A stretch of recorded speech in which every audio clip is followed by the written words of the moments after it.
Okay, Assalamualaikum dan selamat pagi. Okay, hari ini kita nak sambung belajar tentang satu topik 4.7 iaitu tentang unsur peralihan. Okay, unsur peralihan ni adalah satu topik yang terakhir bagi bab 4 mengenai jadual berkala unsur. Okay, jadi unsur peralihan ni mungkin kamu tak tahu kalau yang sebelum ni kita belajar kumpulan dengan kalau. Kalau unsur peralihan ni unsur apa? Okey, ni adalah benda yang baru. Okey, kita tengok unsur peralihan ni. Okey, tapi sebelum tu kita tengok dulu standard pembelajaran. Untuk hari ni kita akan belajar, kita akan kenal pasti kedudukan unsur dan peralihan dalam jadual berkala unsur. Kemudian menjelaskan dengan contoh ciri-ciri istimewa bagi unsur peralihan. Dan yang terakhir menyenaraikan kegunaan unsur peralihan dalam industri. Okey. Sekarang cikgu nak terangkan tentang pengenalan. Unsur peralihan ni terletak di antara kumpulan 2 dan 1. Okey, kalau kamu buka jadual berkala unsur, kamu tengok di antara kumpulan 2 dengan kumpulan 1. Bukan kumpulan 2 dan kumpulan 1 ni. Kumpulan 2 dan kumpulan 13. Okey, typo.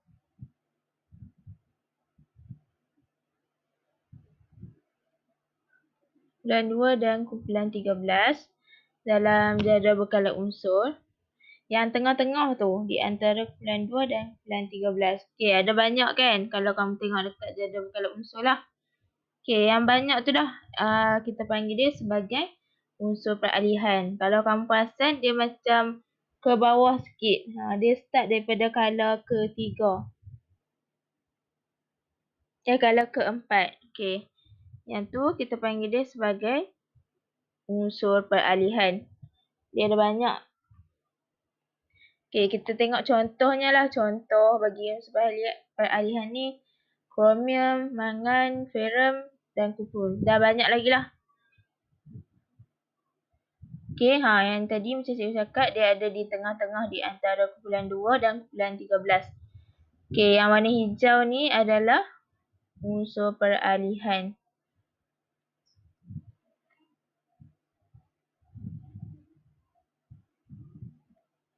Okey, kita tengok pula sifat logam bagi unsur peralihan. Untuk unsur peralihan ni, dia semuanya logam ya. Kalau kamu tengok warna dia, petunjuk dekat jadual berkala tu lah. Petunjuk dia warna hijau. Warna hijau tu maksudnya logam. Jadi semua unsur dalam unsur peralihan tu adalah logam lah. Dia punya sifat dia. Okey, yang pertama, dia berpejal dengan permukaan yang berkilat. Okay, kalau tengok gambar ni, nampak permukaan dia berkilat lah. Cuma yang ni kurang jelas sikit. Tapi gambar dia memang jelas. Memang jelas. Memang permukaan dia berkilat lah. Okay, ni kita ada kromium, scandium, nikel, titanium dengan copper. Okay, untuk copper dengan titanium ni memang boleh nampak lah dia punya permukaan yang berkilat tu.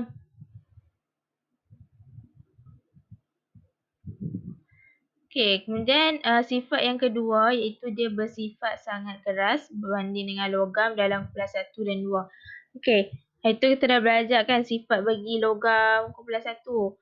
Logam kumpulan 1 ni dia sangat lembut kan. Dia lembut. Kalau nak bandingkan dengan unsur peralihan ni memang dia kalah lah bagi kumpulan 1. Unsur peralihan ni dia punya logam dia tu lagi keras. Okey, seterusnya dia mempunyai ketempatan yang tinggi. Okey, maksud ketempatan yang tinggi, maksudnya saiz dia besar lah. Dia punya ispadu dia besar. Jadi dia akan, kalau kita masukkan dalam air ke minyak ke, dia akan duduk ke bawah. Okey, kecuali lah kalau ketempatan dia tu kurang lagi daripada tu. Tapi yang ni tinggi, so dia akan, selalunya dia akan tenggelam ke bawah. Sebab berat dia besar. Okey, yang keempat, dia mempunyai takat lebur dan takat didih yang tinggi. Disebabkan dia ni logam yang keras, jadi takat lebur dan takat didih dia memang tinggi. Yang kelima, dia adalah konduktor haba dan elektrik yang baik. Jadi dia boleh mengalirkan haba dan elektrik lah. Dan yang terakhir dia bersifat mulur dan boleh ditempa. Okey, ingat lagi tak mulur dan boleh ditempa ni? Dalam bab 8 ni kita dah belajar dia boleh dibentuk lah.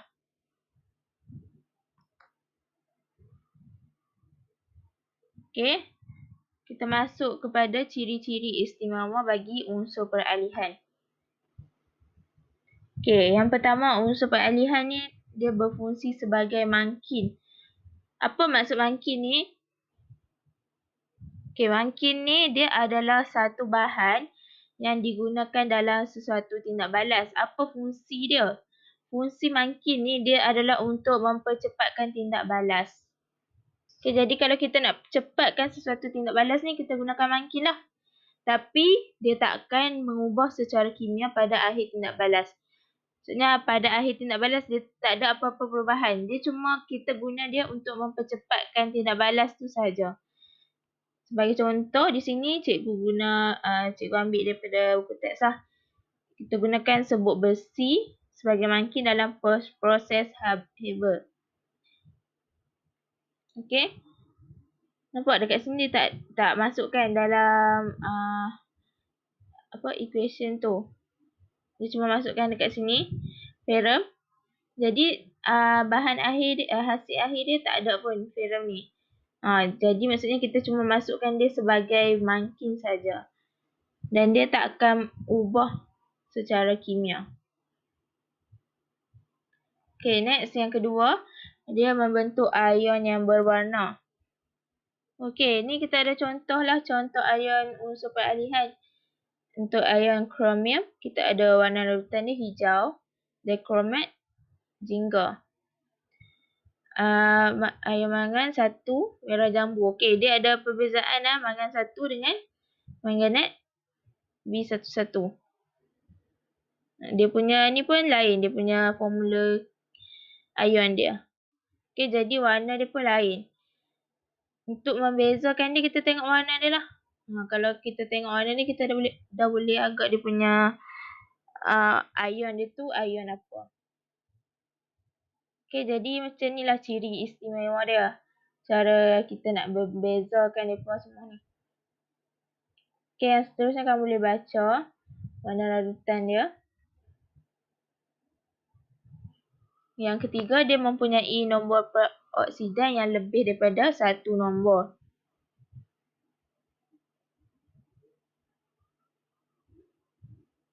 Okay, nombor pengoksidan ni apa? Nombor pengoksidaan ni menunjukkan jumlah elektron yang telah dikeluarkan dari satu elemen ataupun ditambah. Okay, maksudnya elektron tu sama ada dia ditambah ataupun dia dikeluarkan. Kalau dia dikeluarkan, dia menghasilkan nombor pengoksidaan yang positif. Kalau dia keluarkan, dia menghasilkan nombor pengoksidaan negatif. Okey, kalau macam yang ni, semua positif. Maksudnya, elektron tu dikeluarkan. Okey, kita tengok unsur kromium. Untuk satu unsur saja, tapi dia ada 2 nombor pengoksidaan. Positif 3 dan positif 6. Untuk positif 3, bila kita buat dia bergabung dengan klorida, kita akan dapat nombor pengoksidaan dia positif 3. Kalau dengan dia kromat, positif 6. Okey, untuk mangan lagi banyak, ada 3. Ada positif 2, positif 4 dan positif 7. Okey, tapi pengoksida dia lain lah. Dia punya nama dia. Formula kimia dia lain. Yang membezakan adalah nombor pengoksidaan dia.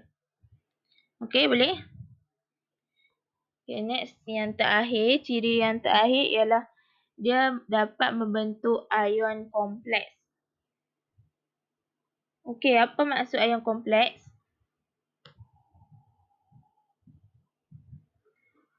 Ion kompleks ni adalah ion yang terbentuk dari satu cation tunggal yang terikat secara langsung pada beberapa anion dan molekul neutral. Okey, maksudnya apa?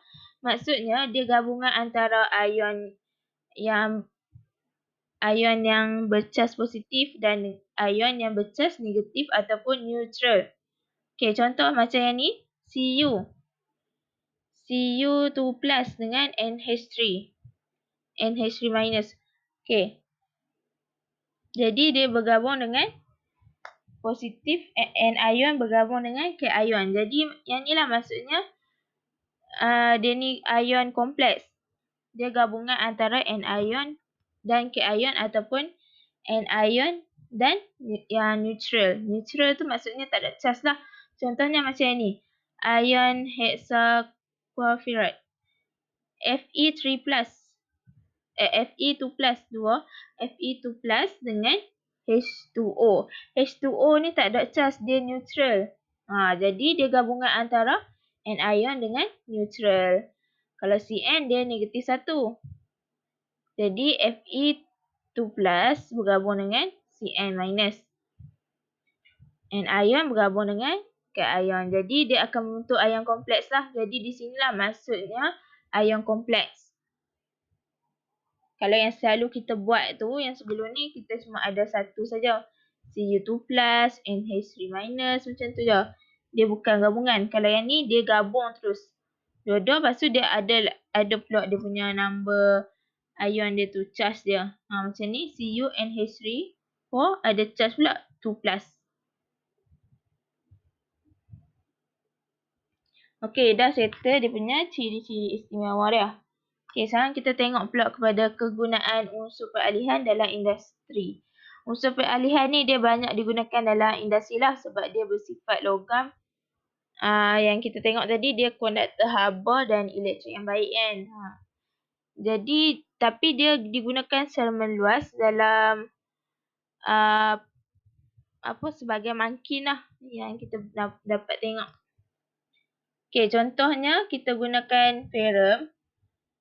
Ferrum ni berfungsi sebagai pemangkin dalam proses Haber untuk menghasilkan amonia. Jadi ferrum ni dia akan mempercepatkanlah proses Haber ni. Kemudian platinum pula dalam mangkin dalam proses Ostwald untuk menghasilkan asid nitrik. Dan yang terakhir, vanadium oksida. Yang ni digunakan dalam proses sentuh untuk menghasilkan asid sulfurik. Okey, kebanyakannya dia digunakan sebagai mangkin. Sebab itulah dia banyak digunakan dalam bidang industri. Jadi dia akan mempercepatkanlah setiap proses ni. Proses Haber, proses Ostwald dan juga proses sentuh. Okey, itu saja untuk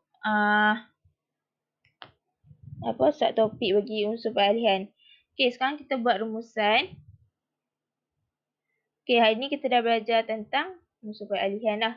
Kita dah belajar tentang dia punya sifat logam dia. Kemudian, dia punya ciri-ciri istimewa dia. Okey, sifat logam dia permukaan yang bentuk berkilat. Kemudian dia bersifat sangat keras kalau nak dibandingkan dengan kumpulan 1 dan 2. Kemudian, dia mempunyai ketepatan yang tinggi. Dan juga takat lebur dan takat didih yang tinggi.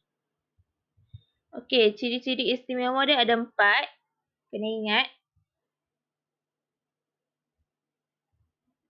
Ciri-ciri istimewa yang pertama, dia digunakan sebagai mangkin. Mangkin untuk mempercepatkan satu tindak balas.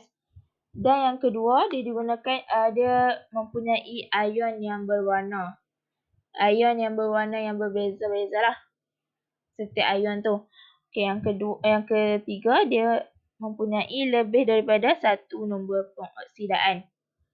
Dan yang terakhir, untuk ciri istimewa dia dapat membentuk ion yang kompleks. Okey, dan unsur peralihan ni banyak digunakan dalam industri. Okey, untuk latihan hari ni, kamu buat kamu buat modul bab 4. Habiskan semua modul yang soalan bab 4 lah dalam modul tu. Okey, sekian. Terima kasih.